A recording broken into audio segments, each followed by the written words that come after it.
Geçmişler bu yerge tarihler yazdı.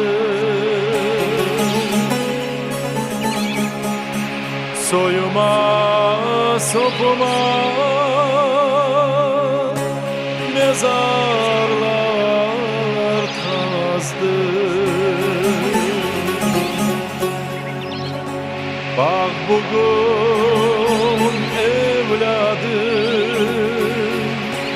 bir ayenk sozdu. Anamsın, babamsın, sevdiğim ya.